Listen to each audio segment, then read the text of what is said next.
All right, guys, we've got our preview here for the Cleveland Browns. Over under 8.5 is our season win total. Really solid team. We're going to jump right on into the squad here. Well, we'll jump right into the coaching staff and give it a start there. Kevin Stefanski, excellent. Recent winner of Coach of the Year. And they did really well to kind of get through the season the way they did. Deshaun Watson was missing games with injury. Joe Flacco winning comeback player of the year, that kind of stuff. So they did really, really well in the coaching staff here. Ken Dorsey's a really neat hire. I thought he got a bad rap in Buffalo. I didn't think it was him to blame, and I don't think the offense necessarily got better when he left. I think he's a really good play caller, and I think Stefanski's excellent too. So them creating an offense should be nice. Jim Schwartz is someone I really like as well. He's been doing nothing but running this defense, and it's been getting better seemingly every year, and it's an incredible defense. So I really love the coaching staff here, and hopefully they can kind of just keep on rolling with it. But we can jump into the roster, and this is probably the weakest portion of the team, unfortunately for them, and it's Deshaun Watson at quarterback, and it's interesting because he's obviously not the guy who everyone thought he was coming out of Houston. He misses passes. He seems to have like a weaker arm, and he's just missing all the time, and is injury prone quite a bit too. So it's a whole thing. They're paying him a ton of money, but they have to make it work. It's just as simple as that. And we'll see if they can draw up an offense good enough to make it work.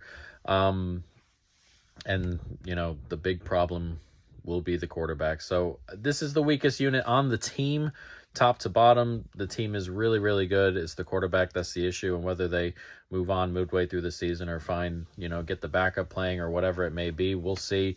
But they don't even need great quarterback play is the thing here in Cleveland, which is crazy. You just need average quarterback play, and the rest of the team is so good that, it's similar to the Jets. It was similar to the Jets last year with Zach Wilson. You just need decent average quarterback play, and the team is good enough to carry the rest, and it's the same here. We'll see what we get out of Deshaun. I'm not sure he's getting better. Whether it gets worse, I have no idea. We will see. A big unknown to me. Running back, interesting here. Nick Chubb is still out, and he'll be out for a little bit.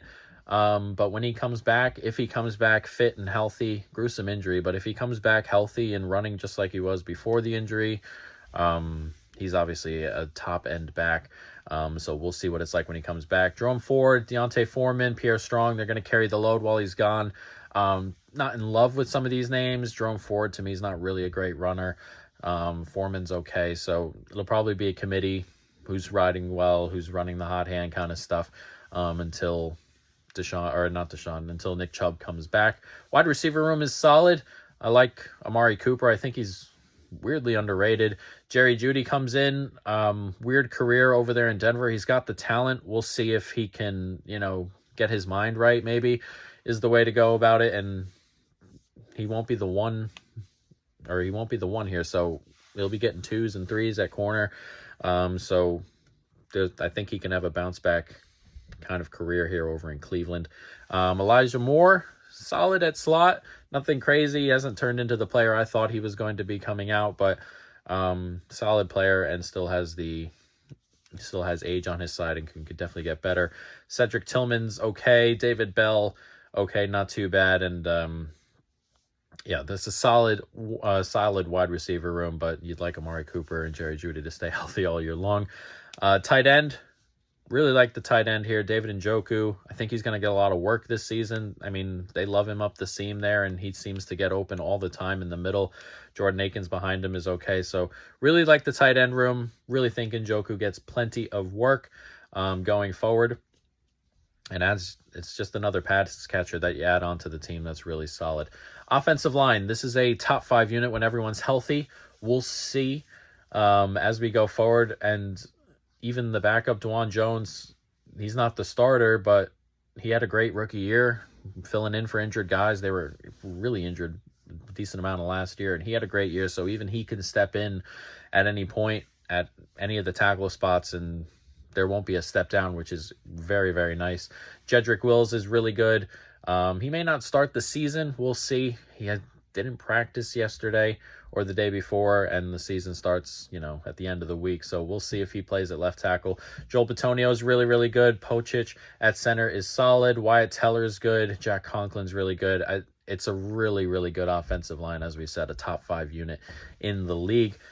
Onto the defense, where everything is really, really good. Another top 5 unit here on the D-line. Myles Garrett, to me, is the best pass rusher in the NFL. You have him on one side, and the line around him is really good. Zadarius Smith on one side is still a very good pass rusher, and he's not the number one and he's playing well in that case.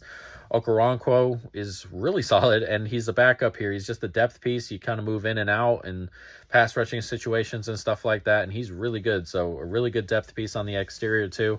Interior is really solid. Dalvin Tomlinson is really good against the run. Solid in the middle. Shelby Harris is solid too. So it's a really, really good offense or defensive line.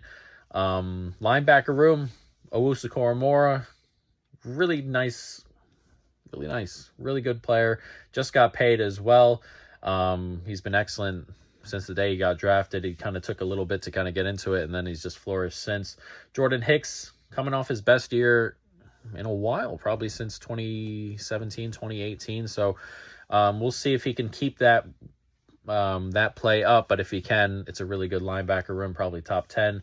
And then the secondary, definitely a top 10 unit. Denzel Ward is healthy.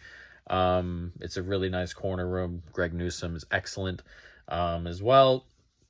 Emerson's been really good, so really like the corners, but Denzel Ward has to stay healthy. Delpit and Thornhill, it's a really good safety duo. Thornhill's excellent. So it's the team itself defensively is elite, a top 5 defense. It's like top 5 units or top 10 units for all three, a top 5 unit on the defensive line. As we said, in my opinion, the best pass rusher in the league too. So it's an interesting team because the roster is so good. The trenches are so good. You get top 5 units inside on offensive line and defensive line, top 10 units in the secondary and the linebacker room. You get a really good tight end. You get a really good wide receiver 1. Wide receiver 2 is solid too.